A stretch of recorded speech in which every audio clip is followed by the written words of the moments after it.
Did you know that dogs could suffer from the same genetic obesity problems that humans do?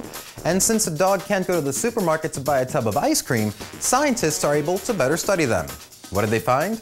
Well, I'm James Papadopoulos, and today on TechSpank, I'll be talking about big bottom bitches. Dogs, that is.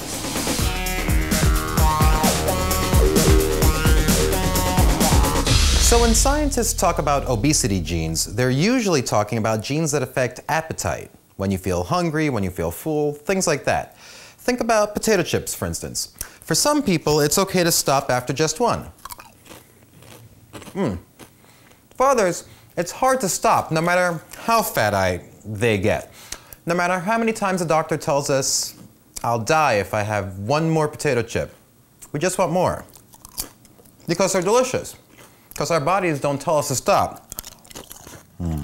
Genetics. Genetics! Delicious. Anyway, scientists at Cambridge have started studying the genetics of obesity in dogs to help find connections to human obesity. They've also come up with the hilarious clip art of fat dogs. Look at that. They started with labradors, the breed most likely to be obese. They took note of the dog's size and weight as well as a DNA sample from labradors all over the world.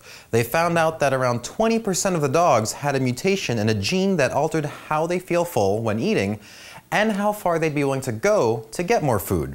So, what's a fat dog got to do with me or you? Well, so far scientists have connected the same errors in the gene that labradors have with obesity in humans. There's a bunch of scientific mumbo-jumbo about DNA variants affecting POMC's ability to make a peptide called alpha MSH blah blah blah. Who cares? How can we get skinny? Well, because of these studies and others like it, drugs are now being developed to help humans fight genetic flaws that lead to obesity. According to the New York Times, one drug used to treat this problem, a POMC gene, helped a woman lose over 100 pounds. Now, that's just one gene, but as research continues to find causes and hopefully cures for other causes of obesity, including metabolic disorders that make you gain weight no matter what you eat, there's more hope for humans out there who suffer from the side effects of obesity. All thanks to man's best overweight friend. Well, that's it for this episode of TechSpank. Remember to share, like, and subscribe. I'm James Papadopoulos, and I'll see you next time.